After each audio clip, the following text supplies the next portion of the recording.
Assalamualaikum warahmatullahi wabarakatuh. Alhamdulillahirabbil alamin. Nahmaduhu wa nasta'inuhu wa nastaghfiruhu wa na'udzubillahi min syururi anfusina wa min sayyiati a'malina. May yahdihillahu fala mudhillalah wa may yudlil fala hadiyalah. Wassalatu wassalamu ala Rasulillah wa ala alihi wa ashabihi wa man tabi'ahum bi ihsani ila yaumiddin. Amma ba'd. Pertama-tama marilah kita sama-sama memanjatkan puji dan syukur kehadirat Allah Subhanahu wa taala atas segala nikmat yang telah diberikan kepada kita semuanya, sehingga pada hari ini kita masih diberikan kekuatan dan kesehatan dalam menjalankan tugas-tugas dan kewajiban kita di bulan suci Ramadan ini.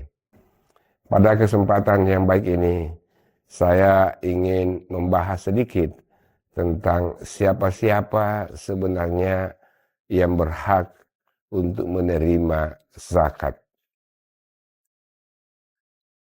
Zakat merupakan ibadah wajib yang mengandung dua dimensi, yakni dimensi vertikal dan horizontal. Zakat merupakan ibadah yang memiliki posisi sangat penting dan strategis dalam membangun kesejahteraan umat. Dengan menunaikan zakat, sangat banyak manfaat yang diperoleh oleh muzaki dan juga tentu sangat banyak manfaat yang dapat dirasakan oleh para penerimanya atau mustahik, baik itu dari segi ekonomi, sosial maupun yang lain. Zakat ditunaikan kepada golongan yang berhak menerimanya, atau biasa disebut juga sebagai mustahik. Mustahik zakat adalah golongan yang berhak mendapatkan bantuan dari zakat itu sendiri. Artinya, golongan tersebut memang adalah mereka yang benar-benar membutuhkan pertolongan dari zakat tersebut. Para mustahik ini adalah mereka yang juga telah melewati syarat kelayakan untuk menerima zakat yang akan diberikan. Secara aturan Islam syariah, golongan penerima zakat dapat dibedakan menjadi 8 golongan, atau biasa disebut dengan golongan 8 asnaf, yakni adalah fakir, fisabilillah, gharim, miskin, amil zakat, mu'allaf, ibnu sabil, dan juga rikab. Kategori ini dijelaskan dalam Al-Quran, innamas sadaqatu lil fuqara wal masakin wal amilina 'alaiha wal mu'allafati qulubuhum wa fir rikab wal gharimina wa fi sabilillah wa sabil faridatun minallah wallahu alimun hakim. Sesungguhnya zakat itu hanyalah untuk orang-orang fakir, orang miskin, amil zakat yang dilunakkan hatinya atau mu'allaf, untuk memerdekakan hamba sahaya ar-rikab, untuk membebaskan orang yang berhutang al-gharimin, untuk mereka yang di jalan Allah, dan untuk orang yang sedang dalam perjalanan ibadah Allah. Sebagai kewajiban dari Allah, Allah Maha mengetahui dan Maha bijaksana. Dalam ayat tersebut, Allah Subhanahu wa taala dengan tegas telah menetapkan bahwa hanya kepada 8 golongan saja harta zakat itu diserahkan. Dengan demikian tidak diperkenankan harta zakat itu diberikan kepada orang-orang yang tidak termasuk penerima zakat atau mustahik yang 8. Seiring perkembangan zaman, dari 8 golongan mustahik tersebut, ada satu golongan yang bila dikaitkan dengan kondisi sekarang akan menimbulkan pertentangan dengan prinsip-prinsip kemanusiaan dewasa ini, yaitu budak. Saat ini seluruh dunia telah sepakat untuk menghilangkan segala bentuk perbudakan karena bertentangan dengan hak asasi manusia. Golongan yang masih relevan untuk mendapatkan zakat hingga saat ini adalah fakir dan miskin. Meskipun kedua golongan ini memiliki perbedaan yang cukup signifikan, akan tetapi dalam teknis operasional sering disamakan, yaitu mereka yang tidak memiliki penghasilan sama sekali atau memilikinya tetapi tidak cukup memenuhi kebutuhan primer diri dan keluarganya. Zakat yang disalurkan kepada kelompok ini dapat bersifat konsumtif, yaitu untuk memenuhi kebutuhan sehari-hari dan dapat pula bersifat produktif yaitu misalnya menambah modal usahanya. Selain fakir dan miskin, petugas zakat juga berhak menerima zakat. Golongan yang disebut amil ini bertugas langsung mengurus zakat, mencatat dan mendistribusikannya dengan tepat sasaran sesuai dengan ketentuan syariat.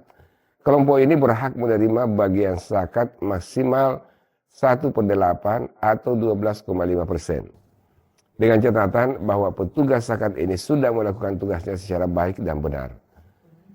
Kategori selanjutnya yaitu para mu'allaf yang dianggap masih lemah imannya karena baru saja memeluk agama Islam. Mereka diberi harta zakat agar bertambah kesungguhannya dalam beragama dan semakin bertambah keyakinan mereka bahwa segala pengorbanan mereka dengan masuk Islam tidaklah sia-sia, yaitu bahwa Islam dan umatnya sangat memperhatikan mereka hingga memasukkan mereka ke dalam bagian penting dari salah satu rukun Islam. Ketiga, Gharimin atau golongan yang berhutang dan tidak mampu melunasi hutangnya termasuk dalam kelompok yang berhak menerima zakat. Para ulama membagi kelompok ini menjadi dua bagian. Pertama adalah orang yang mempunyai hutang untuk membiayai diri dan keluarganya. Kedua adalah kelompok yang mempunyai hutang untuk kepentingan atau kemaslahatan pihak lain. Misalnya, orang yang terpaksa berhutang untuk mendamaikan perselisihan yang untuk penyelesaiannya membutuhkan dana yang cukup besar. Atau kelompok lembaga yang mengurus lembaga kemanusiaan yang terpaksa berhutang untuk memenuhi kebutuhan usaha lembaga. Kategori selanjutnya adalah mereka yang berada di jalan Allah atau fisabilillah. Pada zaman Nabi Muhammad SAW, golongan yang termasuk kategori ini adalah para sukarelawan perang yang tidak mempunyai penghasilan tetap. Karena saat ini perang sudah tidak ada, maka sebagian ulama menafsirkan kebolehan memberi zakat ini untuk pembangunan masjid, lembaga pendidikan, pelatihan para dai, menerbitkan buku-buku Islam, dan urusan kemaslahatan kaum muslimin lainnya. Kategori terakhir adalah Ibnus Sabil, yaitu orang yang terputus bekalnya dalam perjalanan. Hal ini berlaku karena pada zaman Nabi mereka masih menggunakan kendaraan onta dan jalan kaki untuk kelakuan perjalanan dari satu kota ke kota lain sehingga rawan kehabisan bekal karena menghabiskan waktu yang sangat lama. Namun saat ini ketiga alat transportasi sudah semakin canggih. Para ahli tafsir menafsirkan bahwa Ibnus Sabil salah satunya bagi mereka yang terputus pendidikannya karena ketiadaan dana. Mungkin juga dapat dipergunakan untuk membiayai pendidikan anak-anak jalanan yang kini semakin banyak jumlahnya. Dengan berzakat, maka seseorang akan terbebas dari dosa-dosa karena setiap harta yang kita miliki sesungguhnya itu terdapat hak orang lain yang harus dikeluarkan. Jika bagian-bagian tersebut tidak dikeluarkan, maka akan menjadi sumber dosa bagi pemilik hartanya. Manfaat yang disalurkan kepada mustahik zakat juga akan sangat bermanfaat bagi mereka selain membantu meringankan beban ekonomi dan menaikkan derajat finansial bagi penerimanya. Manfaat lain dari zakat yang dapat dirasakan oleh para penerimanya adalah lebih meningkatkan rasa syukur terhadap Allah Subhanahu wa Ta'ala. Karena dengan menerima zakat, maka mustahid akan merasa bahwasanya zakat yang ia terima itu adalah salah satu bagian dari karunia dan rezeki Allah yang diberikan kepadanya, serta hikmah dari bulan suci Ramadan yang telah dilaksanakan selama 1 bulan ini. Usikum wa yahya bitaqwallah. Wassalamualaikum warahmatullahi wabarakatuh.